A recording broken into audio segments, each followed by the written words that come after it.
Je m'appelle Isabelle Mercier.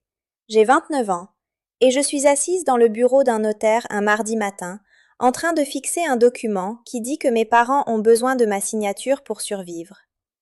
Je sais comment ça sonne. Je sais ce que tu dois probablement te dire en ce moment. Pourquoi je les aiderais? Pourquoi je signerais quoi que ce soit pour des gens qui m'ont abandonné? Et tu as raison de te le demander. Tu as raison de te poser la question. Parce qu'il y a 4 ans, j'ai pris une décision. Si mes parents me demandaient jamais quelque chose, la réponse serait non. Complètement. Définitivement. Non.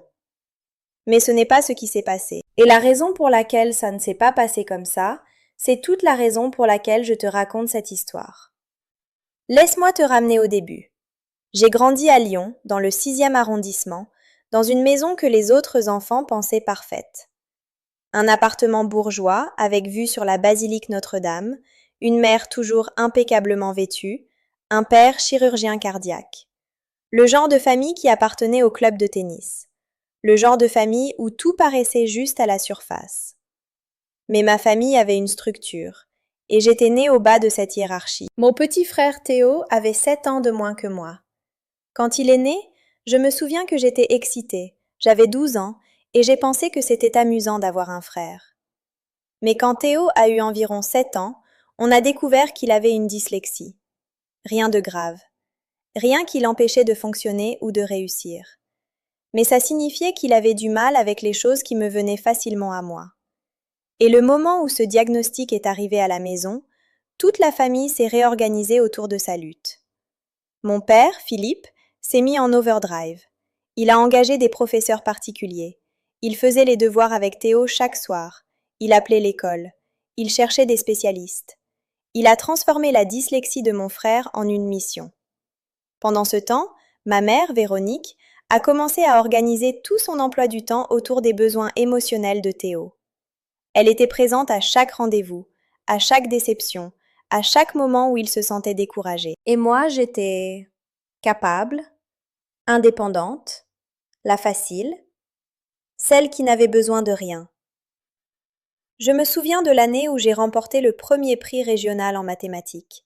Premier prix de toute la région. J'avais 14 ans.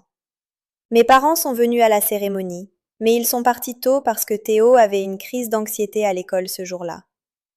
Ma mère m'a envoyé un email me félicitant. Mon père n'en a jamais parlé. Cette même année, quand Théo avait du mal avec un projet de groupe, mon père était avec lui chaque soir pendant 3 semaines. J'ai compris très tôt que mes succès étaient attendus et donc invisibles. Mais les luttes de Théo étaient des crises. Sa douleur était importante, ses besoins étaient réels, et les miens étaient pratiques à ignorer. Alors j'ai appris à être indépendante. J'ai appris à ne rien demander. J'ai appris à organiser toute ma vie pour ne jamais être un fardeau. À 16 ans, je faisais déjà ma propre lessive. J'achetais mes propres fournitures scolaires. J'organisais mon propre emploi du temps. Mes parents ne devaient jamais penser à moi, parce que j'avais déjà compris comment penser à moi-même. J'ai eu une bourse pour Sciences Po Lyon. Une bourse partielle, parce que j'étais suffisamment intelligente pour la mériter. Mes parents ont contribué à mes frais de scolarité, mais ils se sont assurés que je comprenne que c'était un prêt. Une dette que je leur devrais. Et je leur devais quelque chose. Je les ai remboursés avant de rembourser mes prêts étudiants réels, parce que je voulais être libre de cette obligation. J'ai travaillé pendant mes études. J'ai été diplômée avec un 3,8 de moyenne et la détermination de ne jamais, jamais dépendre de quelqu'un d'autre pour quoi que ce soit. À 22 ans, j'avais une offre d'emploi. À 24 ans, j'étais sur une bonne trajectoire de carrière. À 27 ans, j'ai été promue directrice des opérations. J'ai construit une vie qui était entièrement la mienne. Pas la charité de quelqu'un, pas l'obligation de quelqu'un, juste moi, et ce que je pouvais créer avec mes propres mains et mon propre esprit. Et voici ce que personne ne te dit à propos de construire une vie comme ça. C'est sûr, mais c'est aussi incroyablement solitaire. Je ne me suis pas rendu compte à quel point j'étais seule, jusqu'à ce que j'ai rencontré Céline à l'université. Céline était ma colocataire en première année. Elle venait d'une grande famille bruyante et chaleureuse du Maroc. Ses parents dirigeaient un restaurant à Lyon. Elle avait 3 frères et sœurs. Elle a grandi dans cet environnement d'amour abondant, genre véritablement abondant. Sa famille se battait et argumentait et était en désaccord constamment. Mais sous tout ça, se trouvait cette hypothèse inébranlable qu'ils s'appartenaient les uns aux autres. La première fois que Céline m'a invitée chez elle pour les vacances, j'étais terrifiée. J'ai observé sa dynamique familiale, la façon dont sa mère cuisinait et ses frères et sœurs étaient assis autour de la table de la cuisine et son père racontait des histoires et personne ne jouait un rôle pour personne. Ils étaient juste présents les uns avec les autres. Céline a remarqué que j'étais submergée. On était assis sur sa terrasse et elle a juste dit « Tu n'as pas grandi comme ça, n'est-ce pas ?» Et je ne pouvais même pas répondre. Je me suis mise à pleurer. Pas de pleurer triste, juste enfin être vue par quelqu'un. Céline est devenue ma meilleure amie ce jour-là. Elle est devenue la personne qui m'a montré que l'amour pouvait être inconditionnel, que la famille pouvait signifier présence, pas seulement obligation, que tu pouvais être vulnérable avec quelqu'un et qu'il ne l'utiliserait pas contre toi. Pendant des années, elle a suffi. Elle était ma famille de cœur. Elle était la preuve que je pouvais construire quelque chose de différent de ceux dans lequel j'avais été élevée. Mais ensuite, quand j'avais 25 ans, j'ai fait une rupture nette avec mes parents. Ce n'était pas une grande dispute, c'était une série de petites trahisons qui se sont accumulées en une décision. Ils ne m'ont jamais demandé comment allait ma vie. Ils ne m'ont jamais appelé pour voir comment je me débrouillais. Ils ne m'ont contacté que quand ils avaient besoin de quelque chose de moi. Une apparition à un dîner familial, une photo de famille pour leur carte de Noël, une signature sur un document. Et quand j'ai dit non à l'une de ces choses, ils ont réagi comme si j'étais déraisonnable, ingrate, égoïste. La rupture finale est venue quand mon père a laissé entendre, lors d'un appel téléphonique, que mon refus d'assister à un dîner familial était parce que j'étais orgueilleuse et difficile. Il a dit que j'avais toujours été la difficile, que tout ce qui s'était passé avec Théo était nécessaire parce que j'étais tellement indépendante que je n'avais besoin de rien de toute façon. Et quelque chose en moi s'est juste fermé, comme une porte qui claque. Je lui ai dit que j'en avais fini. Plus d'appels, plus d'emails, plus de faire semblant que c'était une relation. On était fini. J'avais 25 ans et j'ai coupé complètement le contact avec mes parents. Et pendant 4 ans, je n'ai pas eu de nouvelles d'eux. Pas un mot, pas de carte de Noël, pas de vœux d'anniversaire, pas de tentative de combler le fossé, juste du silence. Je me disais que le silence signifiait que j'avais raison. Je me disais que ça signifiait qu'ils ne se souciaient pas vraiment de moi. Je me disais que ça prouvait ce que j'avais toujours su, que j'allais toujours devoir compter sur moi-même, parce que les autres te laisseront toujours tomber. Et j'ai construit ma vie sur cette croyance. J'ai acheté mon appartement, j'ai été promue, j'ai construit une carrière et une routine et une forteresse autour de mon cœur que rien ne pouvait pénétrer. Si tu as déjà été amené à sentir que tes besoins étaient les inconvenants, comme si tu étais la facile précisément parce que personne ne faisait attention, si tu as déjà construit une vie basée sur la croyance que avoir besoin de quelque chose de quelqu'un d'autre est dangereux, je pense que tu vas comprendre tout ce qui vient ensuite. Si ça te touche de près, appuie sur le bouton « J'aime ». Abonne-toi pour ne pas rater la suite. Partage-le avec quelqu'un qui a été le facile. Et reviens avec moi maintenant, parce que le silence se brise un mardi matin, et rien dans ma vie n'est jamais pareil après ça. L'appel téléphonique arrive à 9h47. Je sais l'heure exacte parce que j'étais en réunion, et j'ai regardé l'horloge changer juste avant que mon téléphone vibre. Numéro inconnu. J'ai failli ne pas répondre. Mais quelque chose me pousse à décrocher. Un instinct. Une partie de moi qui se souvient encore ce que ça fait d'être nécessaire à quelqu'un. C'est une notaire. Une femme nommée Laure Bonnard. Elle appelle d'un cabinet à Annecy. Elle explique, très calmement et professionnellement, qu'elle représente mon père dans une affaire médicale et financière. Elle dit que l'état de mon père se détériore plus vite que prévu. Elle utilise le mot Parkinson comme si c'était juste un autre fait clinique. Elle dit qu'il y a des documents qui nécessitent ma signature. Elle dit que c'est urgent. Je lui dis que je ne suis pas intéressée. Je lui dis de contacter mon père et de lui faire savoir que je ne vais signer quoi que ce soit. Je suis polie à ce sujet. Je suis professionnelle. Mais je suis aussi très claire. Elle fait une pause. Puis elle dit « Madame Mercier, vous êtes co-signataire d'une fiducie établie par votre grand-mère en 1998. Sans votre signature, cette fiducie ne peut pas être accessible. La situation financière de vos parents est compliquée. Cette fiducie est essentiellement leur seul moyen de maintenir leur maison et de couvrir les frais médicaux. Et je m'en fiche. Je vraiment ne m'en fiche. Je la remercie pour l'information et je raccroche. Mais je ne raccroche pas proprement. Je raccroche comme si j'essayais de raccrocher un téléphone qui était en plomb. Le reste de ma journée est gâché. J'essaie de me concentrer sur le travail. Je suis en réunion. Je réponds à tout. Personne ne peut voir que quelque chose en moi s'est fissuré. Mais je peux le sentir. Cette fissure dans l'armure. La chose que j'ai passé 4 ans à garder verrouillée frappe maintenant à la porte. Ce soir-là, je suis dans mon appartement, assise sur mon canapé, celui qui coûte cher que je me suis acheté, celui que personne ne m'a aidé à payer, et mon téléphone sonne à nouveau. Cette fois, c'est Théo. Théo, mon frère. Celui avec qui je n'ai pas parlé pendant presque 2 ans. Celui que j'ai coupé avec mes parents parce que sa présence dans ma vie signifiait que mes parents avaient accès à moi. J'ai failli ne pas répondre. Mais il est sobre maintenant. Je sais qu'il est sobre maintenant parce que Céline me l'a dit. Elle le croise au café où elle travaille avec son ordinateur portable. Elle a dit qu'il avait bonne mine. Elle a dit qu'il était en thérapie. Elle a dit qu'il m'a demandé. Je réponds.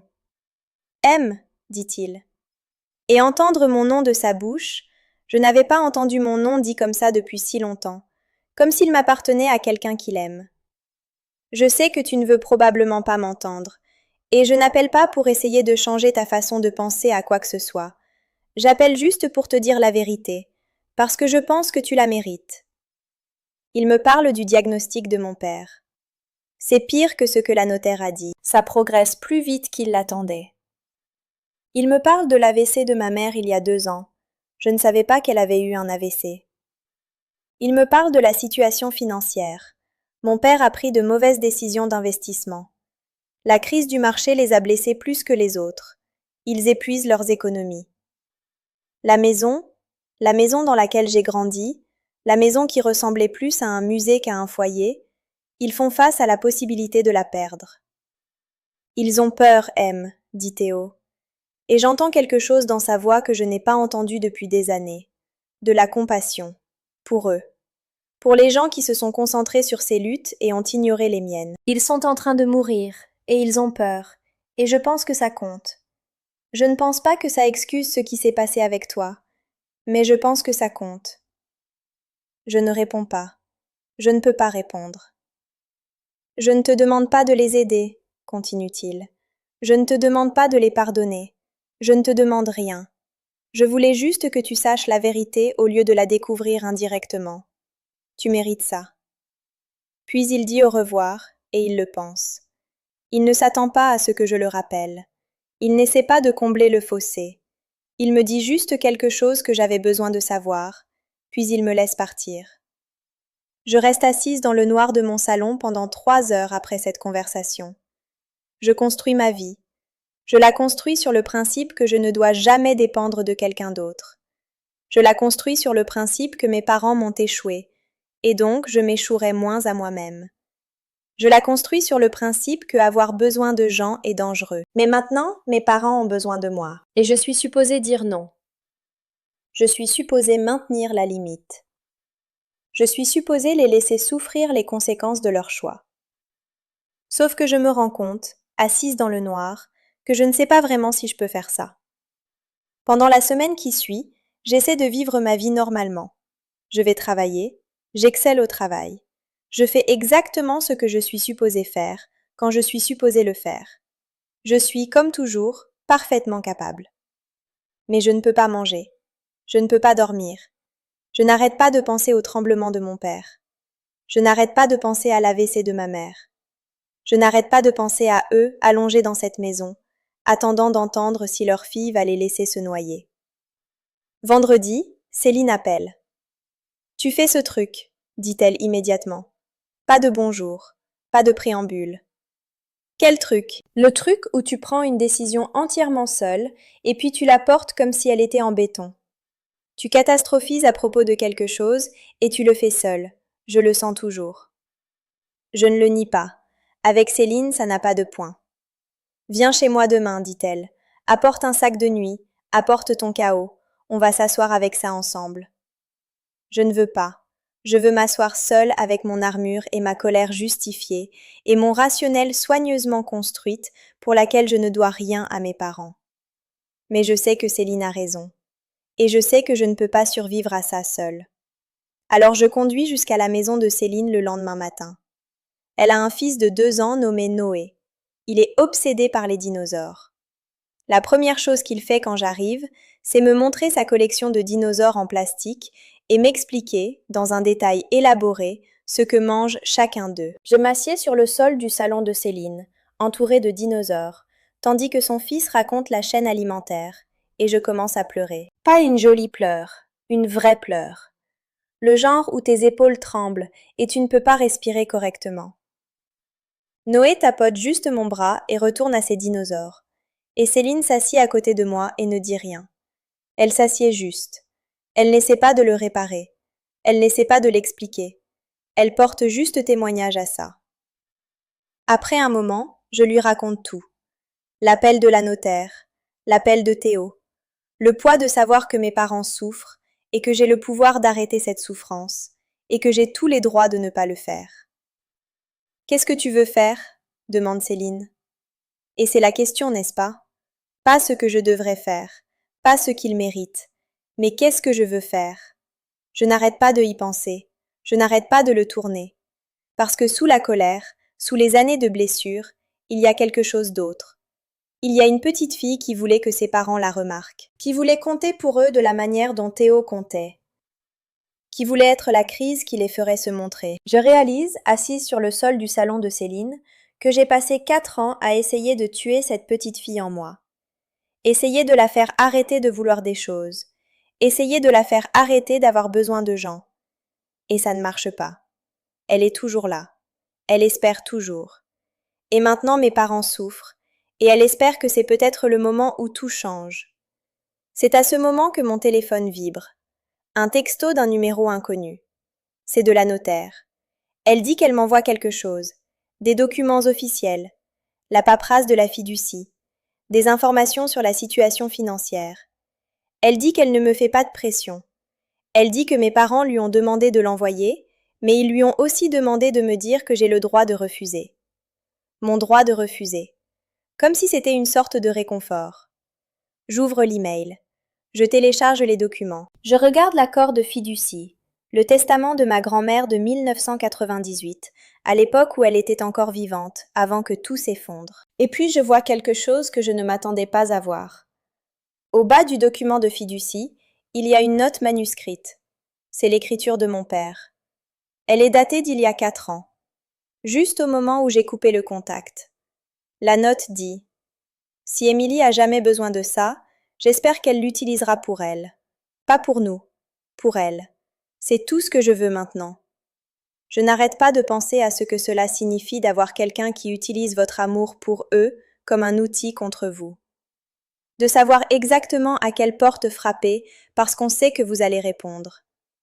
D'avoir cette personne qui admet enfin, dans leur propre écriture, qu'elle vous voit, mais 4 ans trop tard. Je me demande si tu as déjà été dans une pièce comme celle-là. Je me demande si tu as jamais découvert que quelqu'un qui t'a blessé essayait aussi de te protéger sans que tu le saches. Laisse-le dans les commentaires si c'est le cas. Je lis chacun d'eux et je veux savoir que je ne suis pas seule à ce sujet. Parce qu'à ce moment-là, en lisant cette note, je comprends quelque chose qui change tout. Mon père ne m'a pas juste blessée. Mon père, à sa manière limitée et brisée, essayait aussi de me protéger. Et j'ai été tellement en colère contre lui pendant si longtemps que je ne pouvais pas le voir. Je ne prends pas la décision d'aller à Annecy tout de suite. Je m'assieds avec la note pendant 3 jours. Je la relis encore et encore. J'essaie de trouver des significations cachées dedans. J'essaie de me convaincre que ça ne change rien. Mais ça change tout. Ça change absolument tout. Mercredi matin, je rappelle la notaire. Je lui dis que je viens à Annecy vendredi. Je lui dis que je veux rencontrer mes parents. Pas pour signer quoi que ce soit encore, juste pour parler. Elle semble soulagée d'une manière qui me fait réaliser qu'elle porte aussi ce poids. Cette étrangère a tenu la tension entre mes parents et moi, attendant de voir de quel côté je tomberais. Je passe jeudi à préparer. Pas émotionnellement, je ne suis pas prête pour ça, et je ne le serai probablement jamais. Mais pratiquement. J'imprime des copies des documents de fiducie. Je lis la paperasse financière. Je comprends les nombres. Je comprends exactement ce que ma signature signifierait et ce que mon refus signifierait. Je reprends le contrôle en comprenant les faits. Ce soir-là, je suis à la maison de Céline à nouveau. Elle fait le dîner, la recette de sa mère pour du poulet braisé, quelque chose de chaud et réel. On mange silencieusement. Noé dort. C'est juste nous. Tu es prête? Demande-t-elle. Non, dis-je. Bien, dit-elle. Si tu étais prête, tu ne ferais pas ça pour les bonnes raisons. Le trajet à Annecy est de 2 heures en voiture depuis Lyon. Je connais ce trajet. Je l'ai fait une centaine de fois dans mon enfance.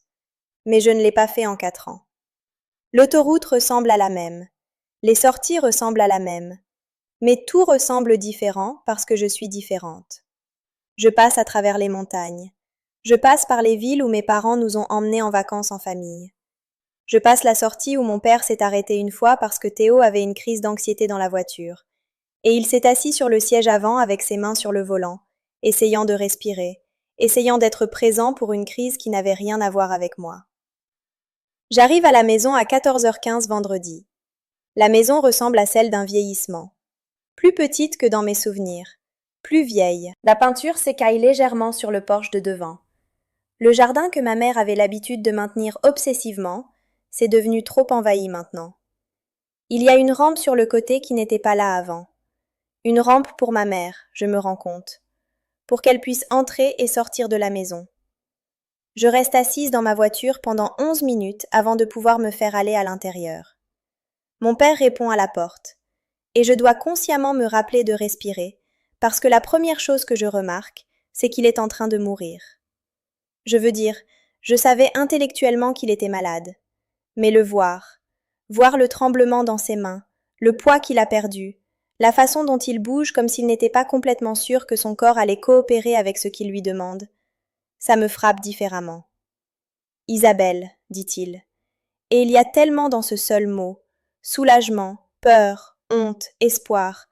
Je ne le serre pas dans mes bras. Je ne suis pas encore là. Mais je rentre. On s'assied dans le salon formel, celui que personne ne s'assied jamais vraiment. Ma mère est déjà là, perchée sur le bord d'un fauteuil comme si elle avait peur de trop se mettre à l'aise. Elle est plus petite aussi. Son côté gauche est légèrement rigide de l'AVC. Quand elle me voit, ses yeux se remplissent immédiatement de larmes. « Salut maman !» dis-je. Et même ces 3 mots me coûtent quelque chose. Mon père commence à expliquer la situation. Il le fait de la manière dont il expliquerait une procédure médicale, clinique, détaillée, précise. Il expose les chiffres. Il explique la fiducie. Il explique ce que ma signature activerait. Il essaie de maintenir le contrôle en étant rationnel, mais je peux voir ses mains trembler. Je le laisse finir. Puis j'ai posé la question qui compte. Avant que je signe quoi que ce soit, dis-je, j'ai besoin de savoir. Avez-vous jamais pensé à ce que vous m'avez fait? Ma mère fait un son comme si elle avait été frappée. Mon père s'arrête à mi-phrase. Il regarde ses mains. Chaque jour, dit-il tranquillement. Chaque jour pendant 4 ans, Isabelle. Chaque jour. Et quelque chose en moi veut le croire. Quelque chose en moi veut que ce soit suffisant, mais ce n'est pas. Alors pourquoi tu n'as pas appelé? Demande-je. Pourquoi tu ne te es pas manifesté? Pourquoi tu n'as pas essayé? Mon père me regarde, et pour la première fois je le vois clairement. Pas comme l'antagoniste dans mon histoire, mais comme un homme qui a passé 4 ans terrifié. Parce que j'ai pensé que tu avais avancé, dit-il. J'ai pensé que tu allais mieux sans nous. Et je ne voulais pas détruire ça en la rendant à ce sujet. Je ne voulais pas être un autre fardeau. Il l'a obtenu à l'envers. Il a obtenu tout à l'envers. Il était tellement concentré sur ne pas être un fardeau pour moi qu'il en est devenu un de toute façon. En ne se montrant pas, en n'essayant pas, en acceptant le silence comme la conclusion naturelle de notre relation. Je dois te dire quelque chose, dis-je, et je sors un dossier. À l'intérieur se trouve la note manuscrite qu'il a écrite il y a 4 ans. au bas des documents de fiducie. J'ai trouvé ça. Au bas de la paperasse de la fiducie. Tu l'as écrite pour moi, tu te souviens? Il prend le papier. Ses mains tremblent tellement qu'il est presque le laisser tomber. Il le lit. Et en lisant, quelque chose se produit pour lui. Son visage s'effondre. Pas en colère, pas en justification, juste dans la simple reconnaissance de son propre échec. Je ne me souviens pas l'avoir écrite, dit-il finalement. C'est la chose la plus triste que j'ai entendue en années, dis-je. Que tu aies été tellement brisé que tu aies écrit des mots destinés à me protéger, et puis tu as oublié que tu les avais jamais écrits. Ma mère se penche et touche le bras de mon père. Et je vois quelque chose passer entre eux, une reconnaissance de leur propre inadéquation, une connaissance partagée qu'ils ont échoué non seulement moi, mais eux-mêmes. Je vais te poser une question, dis-je, et j'ai besoin que tu répondes honnêtement. M'aviez-vous aimé? Pas est-ce que tu m'aimes maintenant. M'aviez-vous aimé? À l'époque, quand j'étais plus jeune, m'aviez-vous vraiment aimé? Ou avez-vous juste me toléré parce que j'étais pratique? Mon père me regarde comme si je lui avais demandé de prouver qu'il était allé sur Mars. Isabelle, dit-il, et sa voix se brise. Je t'ai aimé. Je t'aime. Et le fait que tu dois me poser cette question, le fait que je t'ai fait la douter, c'est la chose que je ne me pardonnerai jamais. Et je le crois. Je vraiment crois. Et croire, c'est d'une certaine manière pire que de ne pas croire, parce que maintenant je dois m'asseoir avec le fait qu'il m'a aimé et m'a toujours blessé. Que l'amour et le tort peuvent exister dans la même personne en même temps. Ma mère commence à parler. Elle dit quelque chose sur la façon dont c'était difficile, comment elle ne savait pas comment nous gérer tous les deux, comment elle se noyait et ne savait pas comment demander de l'aide. Les mots jaillissent d'elle de cette manière brisée et désespérée. Et je dois l'arrêter. Je n'ai pas besoin de ta explication, dis-je. Pas sans gentillesse, mais clairement. J'ai besoin que tu comprennes ce que tu as fait. Pas pourquoi. Je comprends pourquoi. J'ai besoin que tu comprennes les conséquences. Nous comprenons, dit ma mère. Nous comprenons, Isabelle. Nous comprenons maintenant. J'ouvre le dossier à nouveau. J'étale les documents de fiducie. Je prends un stylo. Et mon père et ma mère regardent alors que je signe mon nom sur chaque page où ma signature est requise. Je ne le fais pas parce que je les ai pardonnés.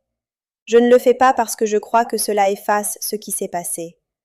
Je le fais parce que je peux, et parce que choisir d'aider quelqu'un quand tu as le pouvoir de le faire est différent d'être forcé de les aider. Je signe mon nom, Isabelle Mercier, 3 fois.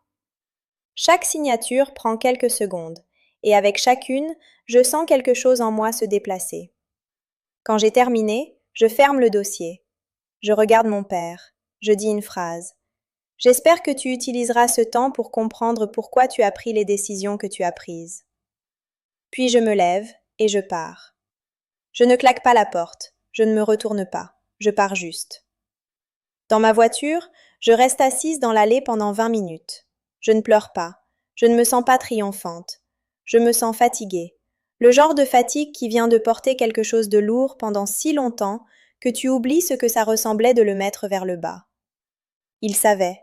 Avant que tout ça commence, avant que je sache même que j'étais blessée, il savait déjà. Il savait qu'il m'échouait. Il savait que sa concentration sur Théo me coûtait quelque chose. Et il n'a pas juste eu de la peine pour moi, il a fait quelque chose à ce sujet. Il a essayé, à sa manière brisée, de me protéger. Il a écrit cette note, même s'il a oublié qu'il l'avait écrite. Il a porté le poids de son propre échec, chaque jour, même quand je n'étais pas là pour le voir. Si ça te touche de la façon dont ça m'a touché quand j'ai finalement compris, appuie sur ce bouton j'aime. C'est une petite chose, mais ça signifie plus que tu ne sais. Ce soir-là, je conduis en direction de Lyon. L'autoroute ressemble différente maintenant. Pas plus heureuse, pas résolue, juste différente. J'appelle Céline depuis la route. C'est fait, je lui dis. Comment tu te sens? Elle demande. Je ne sais pas encore, je dis. Demande-moi dans un an. Elle rit. D'accord. Viens chez moi quand tu rentres. Noé veut te montrer son nouveau dinosaure. Et juste comme ça, je vais vers ma famille choisie, au lieu de rester piégée dans ma famille d'origine. Je choisis les gens qui se présentent pour moi, encore et encore, sans avoir besoin que je souffre pour prouver qu'ils en valent la peine. Je pense à mon père écrivant cette note il y a 4 ans. Je pense à lui la mettant au bas des documents, comme un message dans une bouteille, espérant que un jour je la trouverai. Espérant que un jour je comprendrai qu'il m'a vue, même quand il n'était pas présent. Ce n'est pas du pardon. Ce n'est pas de la rédemption. C'est juste le début de comprendre que les gens sont compliqués, et l'amour est compliqué, et parfois les gens qui te blessent le plus sont aussi les gens qui essaient, à leur manière limitée, de te protéger. 3 semaines après que je signe les documents, la notaire appelle. La fiducie a été accessible. La crise financière immédiate de mes parents est réglée. Ils ne vont pas perdre la maison. Les factures médicales peuvent être payées. Ils ont de la marge maintenant, du temps pour comprendre ce qui vient ensuite. Je ne me sens pas soulagée. Je me sens comme j'ai fait quelque chose de nécessaire, et j'attends de voir quelles seront les conséquences de cette nécessité. 2 mois passent. Je retourne à ma vie, travail, mon appartement, Céline et Noé, la routine que j'ai construite. Mais quelque chose est différent maintenant. L'armure n'est pas aussi serrée. Les murs ne sont pas aussi hauts. Je ne suis pas exactement vulnérable, mais je ne suis pas complètement fermée non plus. Théo m'appelle. Pas un texto, un vrai appel téléphonique. Je voulais que tu saches, dit-il, que papa a commencé la thérapie. La vraie thérapie. Il y va depuis 8 semaines et il fait vraiment le travail. Il lit des livres, il essaie de comprendre les modèles. Je ne réponds pas immédiatement. Il ne s'attend pas à rien de ta part, continue Théo. Il ne essaie pas de se mériter une place dans ta vie. Il le fait juste pour lui, parce qu'il comprend finalement qu'il doit. Comment tu le sais? Je demande. Parce que je suis son fils, et je sais ce que ces modèles sont. Et c'est différent. C'est réel. Après qu'on raccroche, je m'assieds avec cette information. Mon père est en thérapie. Mon père essaie de se comprendre lui-même. Ça n'efface pas ce qui s'est passé, mais ça signifie quelque chose. 1 semaine plus tard, je reçois une lettre à la poste, écrite à la main. Je reconnais l'enveloppe immédiatement, c'est de mon père. Je ne l'ouvre pas tout de suite. Je m'assieds avec sur mon comptoir de cuisine pendant 3 jours. Je la regarde en faisant le café. Je la regarde en mangeant le dîner. Je la regarde en m'endormant la nuit. Le 4e jour, je l'ouvre.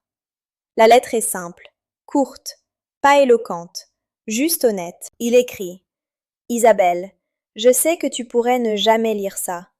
Je sais que tu pourrais la jeter sans l'ouvrir.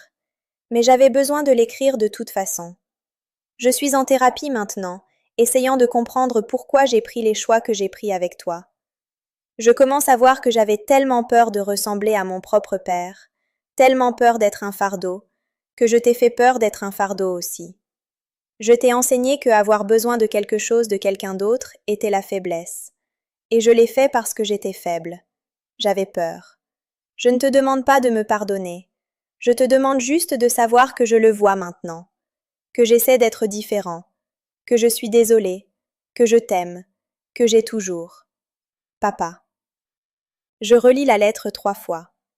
La 3e fois, je pleure. Pas le genre qui se brise, le genre où les larmes viennent juste parce que quelque chose en toi a finalement été reconnu. Je ne l'appelle pas. Je ne réponds pas immédiatement. Mais je fais quelque chose que je n'ai pas fait en 4 ans. Je garde la lettre. Je la mets dans un tiroir dans ma table de nuit et je ne la jette pas. Cette même semaine, quelque chose d'inattendu se produit. Je reçois un email d'une femme que j'allais au lycée, quelqu'un qui était ami avec ma mère. L'email dit qu'elle a croisé ma mère à l'épicerie à Annecy et ma mère avait l'air brisée, mais aussi comme si elle essayait. La femme écrit: Je ne sais pas ce qui s'est passé entre toi et tes parents, mais je voulais que tu saches que ta mère t'a demandé. Elle ne m'a pas demandé de te le dire, mais elle l'a fait. Et j'ai pensé que tu devais savoir que quelqu'un te voit toujours, même si tu n'es pas dans la même pièce. C'est une petite chose, mais elle s'enfonce. Ma mère me demande. Pas d'une façon qui exige une réponse. Pas d'une façon qui m'oblige à la corriger ou à la pardonner. Juste me demander. Se demander. me porter toujours, même à distance. Je ne réponds pas à l'email. Mais je fais quelque chose tranquillement. Je débloque le numéro de ma mère de mon téléphone. Pas parce que je suis prête à l'appeler, mais parce que je commence à comprendre que la bloquer était autant sur me protéger que sur la punir. Et peut-être, juste peut-être, je commence à croire que je suis assez forte pour ne pas avoir besoin de cette protection plus longtemps. 4 mois après que je signe les documents, Céline et moi sommes assis sur sa terrasse à l'arrière. Noé dort à l'intérieur. C'est calme, de la manière dont les soirées à Lyon sont calmes, pleines de bruit, mais paisibles. Tu as été différente depuis que tu es allée à Annecy, dit Céline. Différente comment? Je demande. Plus douce, elle dit. Pas faible, mais plus douce. Comme si tu te permettais enfin d'être une personne au lieu d'une machine. Je pense à ça. Elle a raison. J'ai passé si longtemps à essayer d'être invulnérable que j'ai oublié ce que ça ressemblait d'être juste une personne qui se blesse parfois. J'ai signé quelque chose d'autre que ces documents, je lui dis. J'ai écrit une lettre à mes parents. Je ne l'ai pas encore envoyée, mais je l'ai écrite. Qu'est-ce qu'elle dit? Demande Céline. Elle dit que je ne suis pas prête à avoir une relation avec eux encore, mais elle dit que je suis ouverte à la possibilité. Elle dit qu'ils doivent comprendre que s'ils veulent être dans ma vie, ils doivent la mériter, pas par des gestes ou des excuses, mais par un changement cohérent et genuine. Elle dit que je suis toujours en colère, mais que je suis prête à m'asseoir avec ma colère et quand même choisir de les laisser essayer. Céline se penche et serre ma main. C'est la chose la plus courageuse que tu aurais pu faire, elle dit. Je ne me sens pas courageuse. Je me sens terrifiée. Mais je me sens aussi comme si je choisissais finalement mon propre chemin, au lieu de juste réagir au chemin que mes parents n'ont pas choisi pour moi. J'envoie la lettre une semaine plus tard. Je n'entends pas en retour immédiatement. Et ça va. Je suis d'accord d'attendre. Je suis d'accord avec l'incertitude. Je suis d'accord de ne pas savoir comment ça finira. 6 mois après que je signe les documents, je suis assise à mon bureau au travail. Le même bureau où la notaire a appelé et a changé tout. Je suis en train de revoir une feuille de calcul. Je fais ce que je fais. Mais quelque chose est différent à propos de la façon dont je le fais. Je ne le fais pas depuis une place d'avoir à me prouver. Je ne le fais pas depuis une place d'avoir besoin de montrer à tout le monde que je suis invulnérable. Je le fais parce que j'aime mon travail, parce que je suis bonne à ça, parce que ça compte pour moi. Il y a une photographie sur mon bureau maintenant. Quelque chose que je ne me serais jamais permise avant. C'est moi et Céline et Noé à la plage. On rit tous de quelque chose qui ne compte plus. La photographie est la preuve que j'appartiens à quelqu'un, que je ne suis pas seule. Je pense à la conversation que j'ai eue avec mon père ce vendredi à Annecy. Je pense à comment il a dit qu'il m'a aimée chaque jour pendant 4 ans, même quand on ne parlait pas. Je pense à comment l'amour et le tort peuvent exister dans la même personne en même temps, et les deux choses peuvent être vraies. Je pense à ma mère me demandant à l'épicerie. Je pense à Théo en convalescence, essayant de se comprendre lui-même et sa famille. Je pense à mon père en thérapie, essayant de devenir quelqu'un de différent. Et je pense à moi. À la fille qui a appris à ne rien demander à personne. À la femme qui a construit une vie sur ce principe. À la personne que je deviens maintenant. Quelqu'un qui apprend que la force ne signifie pas être seule. Je m'appelle Isabelle Mercier. J'ai 29 ans. Et je commence à savoir ce que ça ressemble d'être exactement où je suis supposée être. Pas réparée, pas rachetée, mais réelle. Compliqué. Grandir. Je ne vais pas te dire que tout est parfait maintenant. Je ne vais pas te dire que mes parents et moi avons une belle relation où tout est pardonné et on est une grande famille heureuse. C'est pas ce que c'est. Ce que c'est, j'apprends à tenir mes parents comme des êtres humains au lieu de vilains ou de sauveurs. J'apprends à comprendre qu'ils m'ont échoué sans utiliser cet échec pour me définir. J'apprends à fixer les limites sans construire les murs. J'apprends que la vulnérabilité ne signifie pas la faiblesse. Et j'ai fait tout ça en faisant un choix, en signant mon nom sur des documents qui auraient pu rester non signés, en marchant vers la douleur au lieu de loin d'elle, en me permettant d'être vue par les gens qui m'ont blessée et en les laissant me voir aussi. Si cette histoire t'a touchée, je veux te poser une question avant que tu partes. Quelqu'un t'a-t-il jamais protégé silencieusement d'une façon que tu n'as comprise que des années plus tard? Quelqu'un dont tu étais en colère t'a-t-il jamais surprise en faisant vraiment le travail pour changer? Laisse-le dans les commentaires. Je lis chacun d'eux. Je veux connaître ton histoire. Et si tu crois que les gens qui nous voient clairement, même imparfaitement, même tard, valent la peine d'avoir une deuxième chance, alors aime cette vidéo. Abonne-toi pour ne pas rater la prochaine histoire.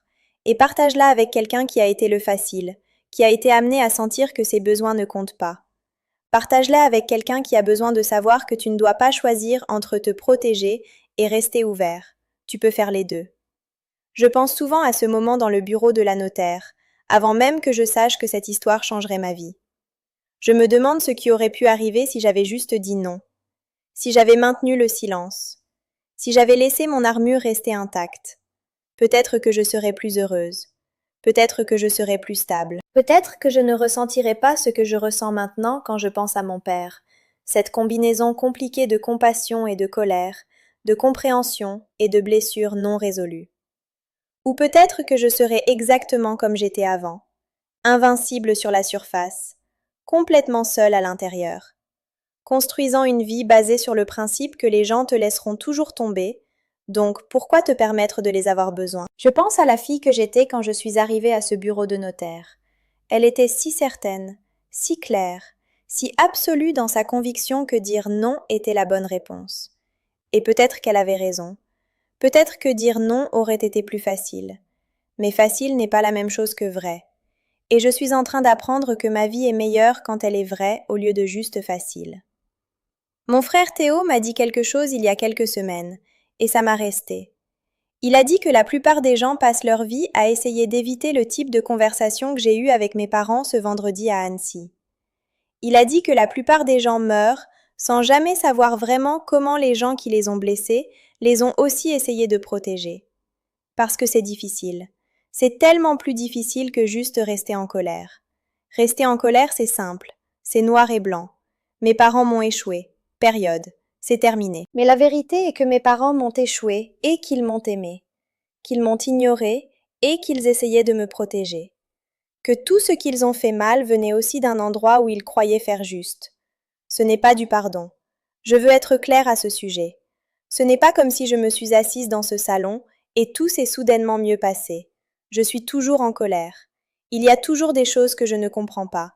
Il y a toujours de la douleur là-bas que je ne sais pas comment résoudre. Mais maintenant, je sais quelque chose que je ne savais pas avant.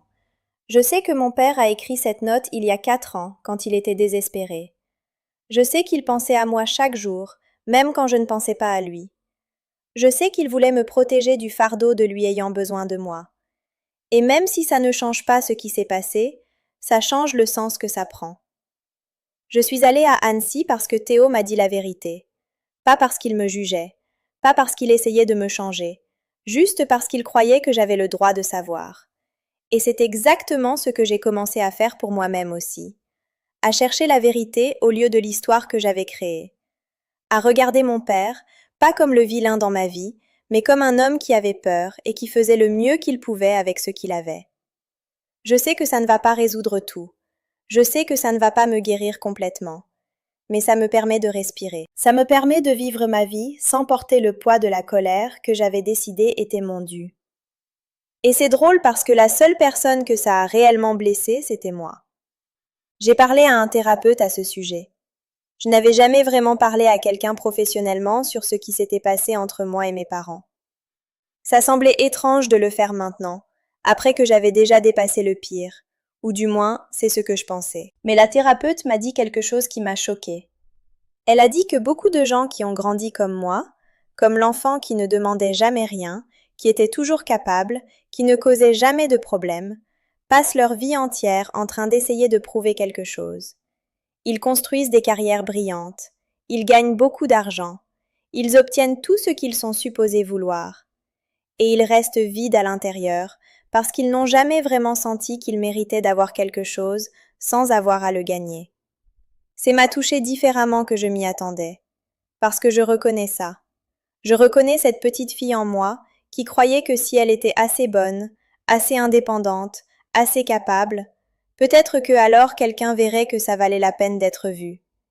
Mais personne ne m'a jamais vue comme ça. Mes parents l'ont vu, mais ils étaient trop occupés à regarder mon frère. Et j'ai passé ma vie entière en train d'essayer de prouver que je n'avais besoin, que j'avais jamais eu besoin d'être vue. Jusqu'à ce que Céline montre à moi que l'amour pouvait être inconditionnel. Jusqu'à ce que je prenne une seule décision, de signer mon nom sur des documents, et que quelque chose commence à changer. Je ne sais pas si mes parents vont réellement changer. Je ne sais pas si ma mère va jamais comprendre pleinement le dommage qu'elle m'a fait. Je ne sais pas si mon père va jamais être capable de me donner ce qu'il ne pouvait pas me donner quand j'en avais besoin. Mais je sais qu'il essaie. Et je sais que ma mère me demande. Et je sais que Théo voit ce qui s'est passé et le reconnaît. Et ça commence à être suffisant. Il y a quelque chose que je veux que tu comprennes avant que tu partes. Si tu as grandi comme moi, si on t'a appris que tes besoins étaient un fardeau, que tu devais être indépendante, que compter sur quelqu'un était dangereux, il y a une chance que tu construises une vie exactement comme j'ai construit la mienne. Tu construis une forteresse. Tu fais cela seul. Tu prouves que tu n'as jamais eu besoin de personne de toute façon. Et ça va se sentir comme le succès pendant un temps. Ça va se sentir comme de la force. Ça va se sentir comme de la liberté. Jusqu'à ce que ça ne le soit plus. Jusqu'à ce que tu te rendes compte que tu es seul et que le silence que tu as créé est dénu la prison que tu habites. Je veux que tu saches que ce n'est pas ta faute. Ce que tes parents ont fait, ce qui a été fait à moi, ce n'est pas ta faute. La décision de construire cette forteresse était un choix logique. C'était une protection raisonnable contre un danger réel. Mais je veux aussi que tu saches que tu as le choix maintenant. Tu peux rester à l'intérieur de cette forteresse. Ou tu peux commencer à descendre les murs, un par un, et voir ce qui se passe quand tu laisses quelqu'un te voir. Ce n'est pas facile. Crois-moi, ce n'est pas facile. Mais c'est possible. Mon père m'a une fois dit, dans une des rares conversations que nous avions vraiment, qu'il pensait que tout dans la vie était noir ou blanc. Tu étais fort ou faible. Tu réussissais ou tu échouais. Tu aimais quelqu'un ou tu ne le faisais pas. Et pendant très longtemps, j'ai pensé la même chose. Soit mes parents m'ont aimé, soit ils ne l'ont pas. Soit je les pardonnerai complètement, soit je ne le ferai pas. Soit cette histoire finit heureusement, soit elle n'a pas d'un pas comme ça. Les vies j'ai que ça. Les gens sont beaucoup plus compliqués que ça. Mon père était capable de me blesser profondément et de m'aimer sincèrement. Ces deux choses étaient vraies en même temps. Pas d'une façon qui excise l'autre. Pas d'une façon qui fait que l'une annule l'autre. Juste les deux vrais, ce qui rendait tout beaucoup plus difficile à vivre avec. Et je pense que c'est l'endroit où beaucoup d'entre nous se trompent. On pense que si quelqu'un nous a blessés, nous devons les détester. On pense que si quelqu'un nous a aimés, il ne pourrait jamais faire de mal. On pense qu'il y a une règle claire quelque part que nous n'avons pas trouvée, qui nous dira comment être en relation avec les personnes qui nous ont échoués. Mais il n'y a pas de règle. Il y a juste la vie réelle, compliquée, où les gens font des dégâts tout en essayant de aider, où les gens te blessent tout en essayant de te protéger, où l'amour et le tort vivent dans la même personne, et tu dois apprendre à tenir les deux.